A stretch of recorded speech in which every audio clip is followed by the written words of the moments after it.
All right, let's jump right into this tactical overview for the preseason Week 3 matchup between Minnesota and Denver at Empower Field at Mile High. I am absolutely thrilled to break this one down with you because, look, late August football, it isn't about regular season glory. It's really about unearthing the subtle, granular processes that actually build a winning roster. Both these clubs are coming in at 1-1, but you know as well as I do that preseason records are just context. They are definitely not a reliable team rating. So let's get into the weeds and look at the actual line of scrimmage battle we've got waiting for us. Here is our roadmap for this explainer. We're going to hit the central tactical question, look at quarterbacks and offensive identities, dive into the critical unit duels, check out the model estimates, and then wrap it all up with live in-game cues and our final verdict. Okay, so what is the central tactical question defining this fixture? Really, it's this. How do Denver's reserve quarterbacks handle Minnesota's pressure? And, on the flip side, how does Minnesota's unsettled rotation handle Denver's rush discipline? Preseason American football demands that we look way past season-long advanced metrics and just focus intensely on rotation and the line of scrimmage process. It's all about causality, right? Offenses that win early downs preserve run-past ambiguity, meaning they avoid those heavily protection-stressed third and longs. Meanwhile, defenses just want to set hard edges, maintain their interior run fits, and create pressure without giving up scramble lanes.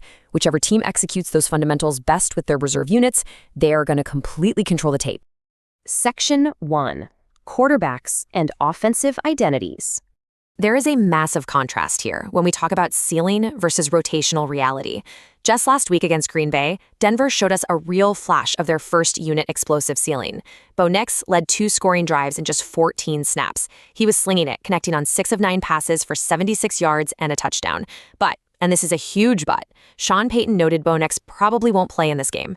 That is a massive shift for this offense. It moves Denver completely away from that explosive, extending structure profile and dumps the entire burden onto Jarrett Stidham and Sam Ehlinger. Their job isn't to launch fireworks. It's to identify pressure, avoid negative first down plays, and, above all else, protect the football.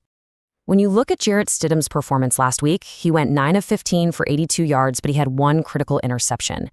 And that's exactly it. That reminds us that just 1 turnover or 1 blown protection assignment from a reserve can erase several perfectly fine completions in such a short exhibition window.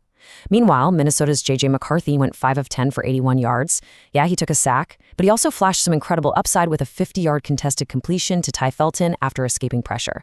So both sides have proven they can move the ball, but they've absolutely shown vulnerability to negative plays too. And speaking of moving the ball, looking at Minnesota's Week 2 performance against Baltimore is literally a perfect contradiction. It shows exactly why yardage alone isn't a solid forecast.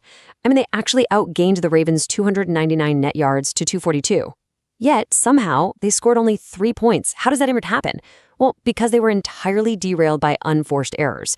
We're talking 9 penalties for 73 yards, a brutal holding call that turned a 3rd and 14 into a 3rd and 23, plus a massive red zone finishing failure where a goal-to-go sequence just fizzled out into an incompletion, a stuffed short run, and a totally missed open receiver on 4th down. It's absolute proof that aggregate yardage means nothing if your process breaks down in compressed space. Section 2. Critical unit matchup duels. Matchup number 1 is Denver's reserve quarterbacks going up against Minnesota's pressure plan. Denver really needs to test whether Minnesota can create 4-man pressure without exposing immediate easy throws. If Stidham or Ehlinger can locate those quick outs, hitting running back releases and crossers before the rush even arrives, Minnesota is going to have to make some very tough choices. Do they send extra rushers and leave their secondary completely exposed? Or do they retain their 2 high safety help and just give the quarterback all day to throw? It's going to be a fascinating chess match. Conversely, let's flip it and look at the other side of the ball. Denver's defensive front absolutely must close down those interior escape lanes. We saw McCarthy use his legs last week, and Denver just cannot allow that to happen. They need highly disciplined edge rushers to force Minnesota to execute on 3rd and long without any free penalty yardage to bail them out. Keep in mind the Vikings surrendered a sack and 4 recorded quarterback hits in just 1 single quarter against Baltimore. If Denver can capitalize on that protection stress, they can start disguising coverages and rushing with significantly less risk. Our third critical matchup revolves around short yardage and special teams. Guys, this is the hidden yardage that actually wins preseason games. Minnesota has got to find a way to achieve clean, first contact blocks in compressed space right near the goal line, while Denver needs absolute discipline with their interior leverage. But honestly, equally important is special teams. In the preseason, it's the reserve players taking the bulk of those coverage snaps. Last week, Minnesota had to start a drive at their own 12-yard line, all because of a kickoff penalty. If one team is consistently beginning drives from their own 35 while the other is backed up at their own 15, the team with the better field position is going to look way more efficient, even if they aren't necessarily winning every single offensive duel. Finally, we've got to talk about Denver's speed on the perimeter against Minnesota's secondary leverage. Last week, Denver ripped off a 35-yard gain to Jalen Waddle and a 21-yard wheel route touchdown to R.J. Harvey. With that kind of speed, Minnesota's secondary has to make preventing catch-and-run explosives their absolute top priority. They have to challenge Denver's backup quarterbacks to sustain long, methodical 10-play drives, rather than just letting them strike quickly with one massive chunk play. Section 3. Model estimates and probabilities. The model projects a very, very tight score here. Minnesota 20, Denver 17. But I need to stress this with absolute clarity. This is a preseason rotation forecast with wide uncertainty. It is not a regular season power rating. We are dealing with massive rotational variables, especially in the second half when these depth charts get incredibly thin. So the probabilities are sitting at 55% for the away team, Minnesota, 44% for the home team, Denver, and a 1% theoretical chance of a tie. But that slight edge for Minnesota is heavily dependent on the availability asymmetry. Denver has pretty much confirmed that Bo Nix is going to rest. Meanwhile, Minnesota's quarterback depth chart, which features guys like Kyler Murray, J.J. McCarthy, and Carson Wentz, that plan remains entirely unverified for Friday.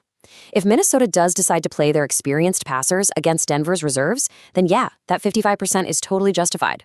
The really crucial point here is understanding what a rotation-based estimate actually is. Because it's August, we explicitly avoid manufacturing regular season advanced metrics. I mean, there is absolutely no defensible 2026 season expected points added or EPA per play right now. This projection is driven entirely by workload. Which means if there's a late announcement that Minnesota is resting all its experienced passers, that instantly erases this away edge and basically pushes this whole game to a complete coin flip. Section 4.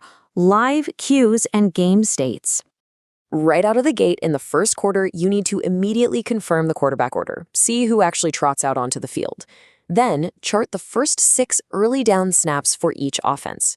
Remember, you are looking for process, not just flashy highlights. A team that's living in second and long because of false starts, holding calls, or stuffed runs, that's telling you far more about their operational health than their total aggregate yardage. Oh, and keep a very close eye on whether Minnesota's defense can win with a standard 4-man pressure, because if they can do that, Denver is in for a really long night. Let's think about how this builds into live game states. If Denver takes an early lead, you have to evaluate exactly how they got there. You should only upgrade their performance internally if that lead is durable, meaning they earned it through disciplined run fits, sustained early down success, and really clean backup quarterback operation. But you should absolutely retain a close game estimate in your mind if it's just a fragile lead built on a short field, some crazy kick return, or a totally blown coverage assignment by Minnesota. And the exact same logic applies if Minnesota leads early. That lead is durable and real if their defensive pressure is consistently forcing Denver's reserve quarterbacks into mistakes and if their offensive line is genuinely winning before third down. But you should heavily downgrade that lead if Denver is otherwise executing clean first-read throws and moving the ball down the field nicely, but just happen to suffer a fluke fumble. Now, entering the fourth quarter in a tied or one-score game, all pre-game confidence just drops sharply. The decisive variables shift entirely away from the starters and rest squarely on special teams leverage, the tackle quality from guys buried deep on the depth chart, and backup quarterback decision-making under serious duress. Also, in a tight game, note that there's a 7% model probability for overtime, so you're definitely going to want to confirm the specific preseason overtime procedures on game day just in case it comes down to the wire. Section 5, Final Verdict and Analytics Disclaimer. The best pre-game conclusion we can draw is a narrow Minnesota lean with a very broad error band. This is primarily driven by the availability asymmetry at the game's most important position. Denver has basically tipped its hand that they are likely resting Bo Nix, shifting them into a reserve sequence right away, while Minnesota's plans remain a totally open question. Crucially, please keep in mind these strict research limitations here. Preseason rotation volatility renders regular season metrics completely useless. We are asserting no meaningful 2026 season EPA, success rate, or pressure rate. We literally have to wait for live operational signals, rather than treating two-game August samples as stable team identities. And because of that, betting markets and player props are unverified and honestly not recommended, given the extreme uncertainty regarding workloads for guys like Murray, McCaffrey, and Wetz. Ultimately, this explainer isn't about regular season glory, it is entirely about the gritty details of football process. So I want to leave you with this final thought as you watch the game. Which sideline is going to exhibit the pure discipline required to avoid the holding calls and the third and longs that absolutely destroy preseason drives? Keep your eyes on the trenches, watch out for the penalty flags, and just enjoy the tactical chess match. Thanks so much for joining me on this overview and enjoy the game.